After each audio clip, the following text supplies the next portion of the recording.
Okay, so hello everyone. Welcome to the last talk of the second session of the symposium. So our next speaker is Sagar Patrutkar. He's a research engineer in the Autonomous Systems and Control Research Group at Siemens Corporate Technology India. And this Autonomous Systems Group at Siemens, they work on a wide range of applied topics, such as data-driven control of traffic signals, verification and validation of self-driving vehicles, path planning for factory AGVs, and behavior modeling for autonomous drivings, and several others. So they are into very applied topics and very relevant topics. So Sagar received his BTech and MTech dual degree from IIT Madras in 2017 in the Mechanical Engineering and Product Design department. And there he developed a vision system for autonomous navigation for underwater robots. And today he is going to talk about how data-driven methods can be used to manage traffic flows through signal intersections. So it's a pleasure to have you, Sagar, and over to you. Thank you, Vaibhav. Hello, everybody. So today we'll be talking about data-driven control of traffic signals and the practical challenges that one encounters when trying to develop such controllers. So the agenda is, first I will give a brief introduction about Siemens corporate technology, the nature of work that we do, and then we will move into the traffic signal control problem. Going over the history of the problem and the kind of approaches people have traditionally been following, and the latest literature that is coming in the form of data-driven approaches for traffic signal control. And then we will see what are the practical challenges we first encountered while developing the data-driven signal controllers. And then we tried some approaches to mitigate those challenges, and we will go over the experimental results and conclusions from those approaches. So moving forward, the Siemens corporate technology is a wing in Siemens that essentially works on problems in technology readiness level 3 to 7, and we collaborate with academia on TRLs 1 to 3 and with Siemens business units on TRL 7 to 9. So any solution that is essentially developed, even though it has it is beating all the existing benchmarks and has like 95% accuracy, still it is not scalable or viable for deployment in the real world. So that when you are following essentially a Six Sigma principle, your margin of error would be around 1 in a million. So it's not really possible to take directly that solution and deploy it in the real world. So we work on a lot of applied research where we address the kind of practical challenges that would that one encounters while taking the translating the research from research labs into real world products. Uh, so my research group here is the Autonomous Systems and Control Research Group, which comes under the Future of Automation team in corporate technology. So we work on three major areas. First is environmental awareness, then we work on data-driven control, and we also work on verification and validation of autonomous vehicles. So in environmental awareness, we primarily work a lot on multi-sensor fusion, multi-object tracking, 3D multi-object tracking, and so on. In data-driven control, we have developed a few applications such as traffic signal controller, industrial process controllers, which are adaptive, and also we work on path planning for factory AGVs, which is deployed in the Siemens CMOVE AGV application platform. And in the verification and validation, we currently work on a lot of autonomous vehicle verification and validation, finding the edge test cases using some of the reinforcement learning techniques and so on, and also develop the perception stacks for some of these simulation softwares. So moving into the history of the traffic signal control. So traffic signal as a concept essentially predates the automobile concept. So the first traffic signal that was ever deployed was in 1868 in London, which was a mechanically actuated traffic signal control. It used some sort of a fuel, but that was short-lived. And then the electrically and manually controlled traffic signals started coming into the picture. The uh, first example of such electrical and manually actuated traffic electric traffic light can be traced back to 1914 in Cleveland, Ohio, and Siemens first installed its first traffic signal in Berlin in 1924, and then automated traffic signals started coming in, which first was installed in 1954 in Canada. Then a lot of model-based and online adaptive approaches were developed in the 70s essentially. So the first and they have the highest presence if you go today in the market. So the first one is CATS, which is in Sydney Coordinated Adaptive Traffic System, and then there is a SCOOT called Split Cycle Offset Optimization Technique. So these two are essentially model-based techniques developed by transportation engineers, and they are also online adaptive. So they collect the data in real time and then optimize it in real time to adapt to that particular environment.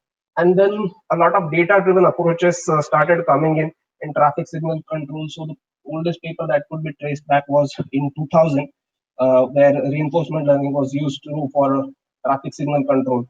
But this again has very negligible real-world deployment because there are a lot of issues with respect to interpretability, accountability, and consequently safety. And also, it takes a lot of time to develop these controllers. So, but people have essentially made very good research in this area where they have developed single junction controllers, multi-junction hybrid models. Also, they have used for scalability attention mechanisms and meta learning techniques to transfer the learning from one environment to another. Moving forward, the intelligent traffic system or ITS can be viewed as an autonomous system with its own perception, planning, and control and actuation modules. So all these three were developed in Siemens, but are being developed in Siemens. And but the focus of today's talk will be the signal control plan generation. But to essentially, for a complete solution, all the three modules are necessary. So we have developed vision-based algorithms and algorithms that make use of crowdsourced data for hybrid and robust perception, which gives reliability even in adverse weather conditions. And then we have the data-driven signal plan generators, and then we have the traditional Siemens industrial controllers for actuating those signal plans in real-world environments. So the solutions that are being developed are continuously tested and benchmarked at the Electronic City Traffic Control Room, ELCITA. So this is essentially a test bed for smart city applications. So we continuously test and benchmark our developments in field at the ELCITA Traffic Control Room. Moving forward into the data-driven control of traffic signals. So why is a data-driven approach necessary for traffic control?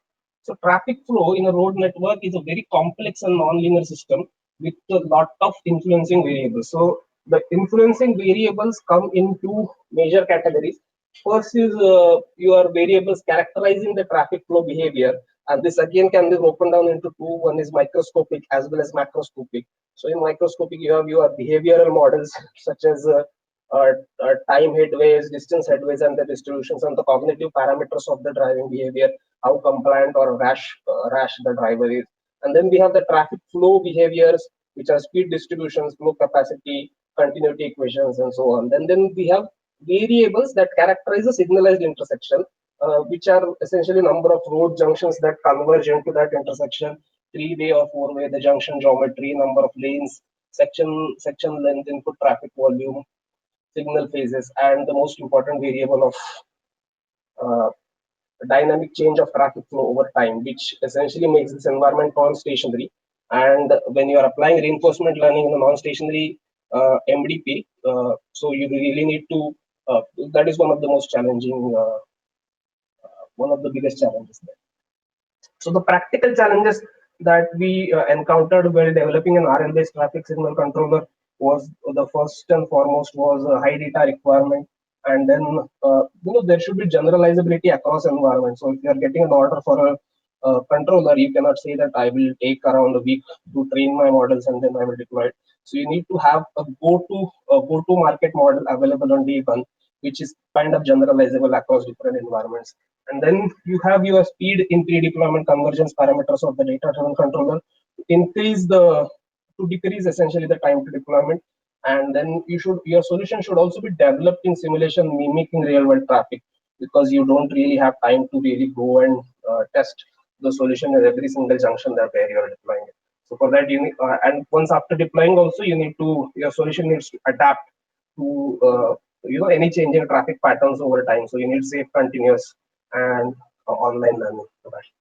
So the proposed solution was essentially composed of three approaches. First was a generalized traffic environment, where we tried to identify the variables that vary minimally across the different junctions. Second was transfer learning using pre-trained models. So essentially the solution that you develop in a generalized environment.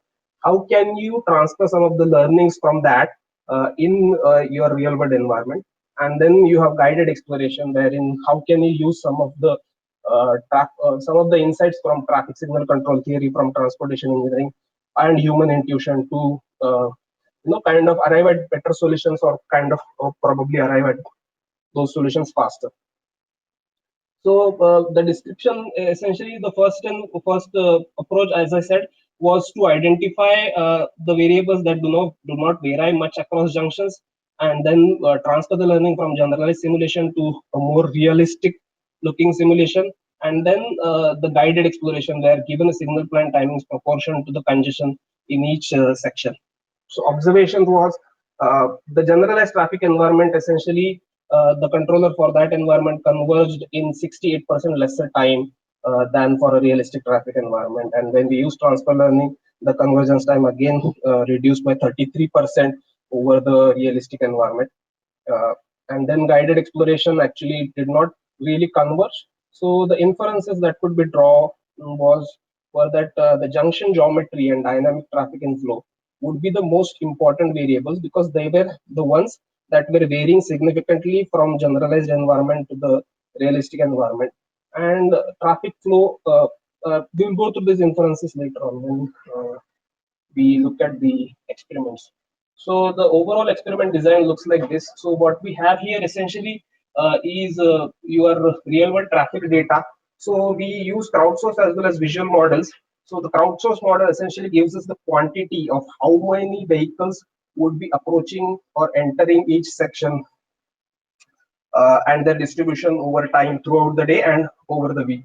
And then we also need to make sure that the simulation, the driving trajectories that you're encountering in the simulation, they should be as close to your driving behavior that you would see in the real world as possible. Otherwise, you would be developing a very idealistic simulation, which the controller developed, in which would not be really easily transferable in the real world. So we collect those trajectories and we use them to calibrate some of the driving behavior parameters in the simulator.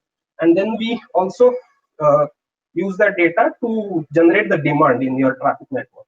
So then the simulator would be ready. Then we also have a generalized simulator model on which we have pre-trained the uh, generalized adaptive signal plan generator, which would be pushed in to be trained on the real world environment again. And then the standard reinforcement learning based procedure, which involves your exploration, exploitation, as well as guided exploration to learn from the feedback to delay the to decrease the delay time over a period of time. So these were the essentially the experiments that I described. And going forward, the generalized environment, as you can see, for transfer learning in a data-driven traffic signal control. So the variables, out of these variables that we saw some time back, these are the two variables that vary the most across a generalized environment and a real-world environment, which is junction geometry and the dynamic change of traffic flow. Rest of the other variables are somewhat constant. So we created an experiment where we have a generalized road network and very generalized traffic demand of low, medium, and high. And we trained a data-driven controller in this particular environment. And this is the realistic looking environment where you have roads which are bent and roads which are you know meeting each other at arbitrary angles.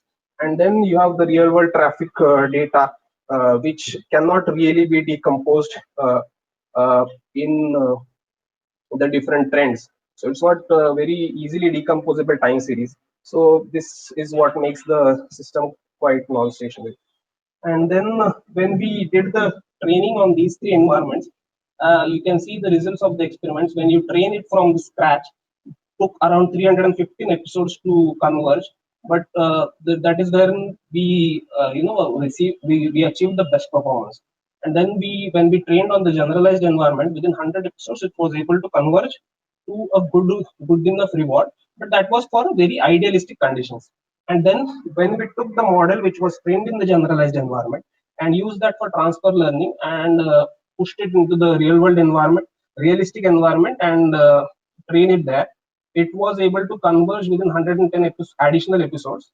So the net reduction from training from scratch scenario would be around 33%, and the cumulative negative reward that we achieved there was slightly suboptimal as compared to the real world, as compared to training from scratch in the realistic looking environment. So, and then moving to the guided exploration part. So this is where we would use human intuition to direct the search in the solution space. So the standard reinforcement learning setting would be having your exploration and exploitation procedures where you will be, you will be generating a random number, and then if that is satisfying certain set of properties, then you randomly take an action a certain percentage of time, and then if that is less than that, uh, uh, so if that random number that you have generated is less than certain threshold, then use your current policy to explore the solution space. And if your feedback is positive, then you improve on the current policy, or you will reduce the uh, uh, weightage of your current policy based on the feedback. But in guided exploration, what you will be doing essentially is, let's say 50% of the time you take a human directed action, and 50% of the time you will take a random action, and also you will also have to take exploitation uh, a certain percentage of time where your epsilon parameter is less than threshold, which will be tapered down over the training procedure. But the guided exploration, as we saw, was not able to really improve the conversion speed or the performance over unbiased exploration. So we could essentially conclude from this that in such complex environments, it is not necessary that your intuition would always be right, and maybe you could be better off using an unbiased exploration setting. So this is the final comparison of time delay in on real world traffic data in the IMSN traffic simulator. So IMSN is again a simulator offered by Siemens Mobility. It is a state-of-the-art traffic simulator, and on an average, the data-driven controller was able to achieve 40% or 45% improvement over a fixed signal time 60-second controller. But as you can see, the controller which was trained from scratch was achieving the best performance, and the one which was trained using transfer learning achieved slightly worse performance than the one trained from scratch, but it was still at the end of the day better than the fixed timing controller. So we'll see a demo. So this is the Siemens junction here in Electronic City, and the realistic traffic data is simulated here. On the left hand side, you see a fixed timing signal controller, and then you have the adaptive controller, which was trained using reinforcement learning.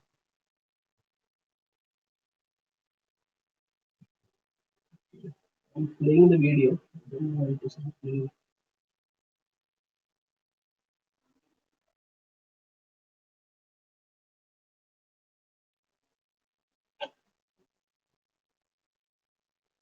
Maybe I could just open up the MP4 videos and play it for you later. So yeah, the conclusions are uh, uh,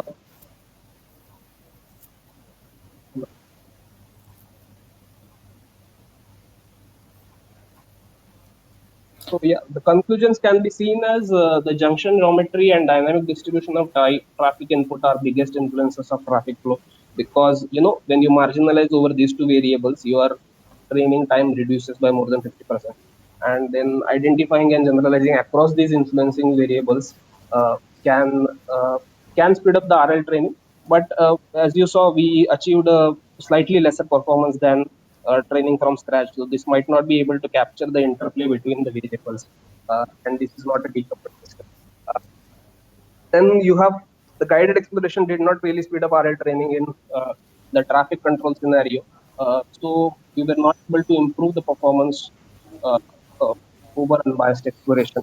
And unbiased exploration can essentially be an asset of RL framework, although it is what makes it data hungry.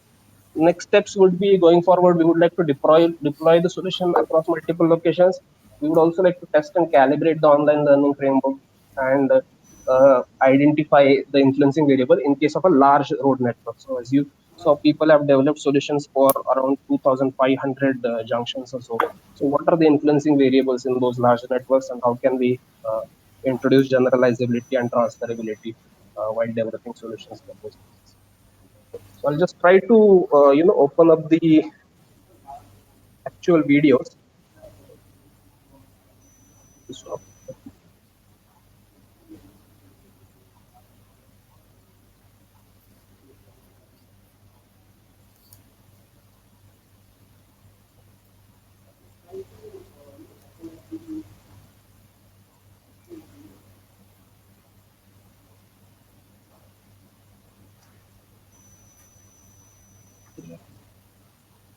Uh,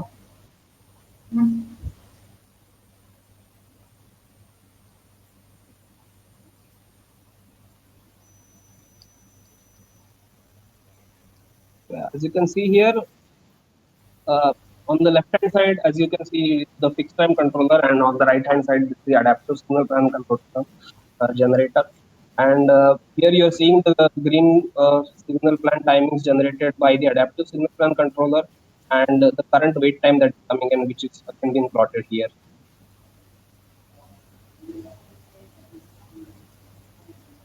So as you see, over a period of time, the fixed signal controller does not really react to the queues that are being formed in that environment, and you see a lot of queues being piled up there. Okay. You see a lot of queues being piled up in the case of a fixed signal controller, and in case of an adaptive controller, it is able to adapt to its changing environment and reduce the overall queue length and consequently the delay time.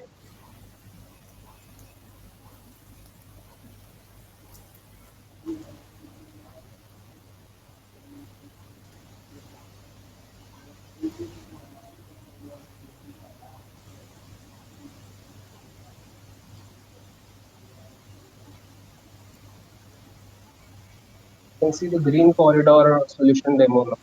So green corridor, I'll just explain the concept, is essentially means when you have a set of vehicles entering in from one junction in the corridor, they will be able to get out of the last junction in the corridor without having to stop or really slow down inside that corridor.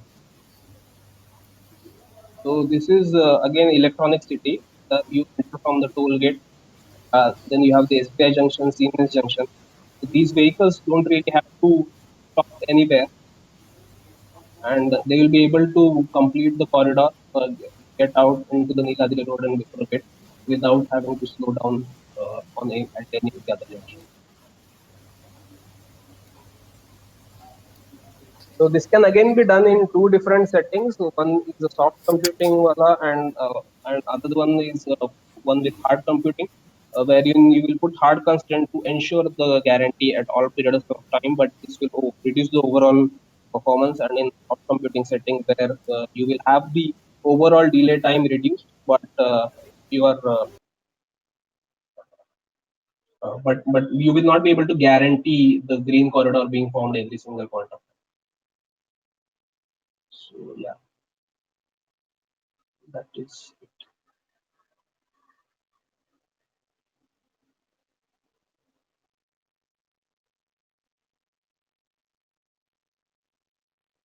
And it's nice to know the perspective from the industry as well.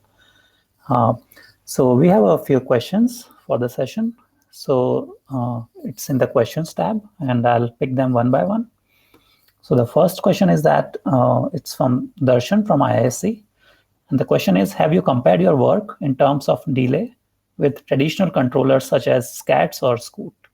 So SCATs or Scoot are essentially, they are online adaptive model-based controllers. So you would really have to simulate those conditions in the in the simulator to compare.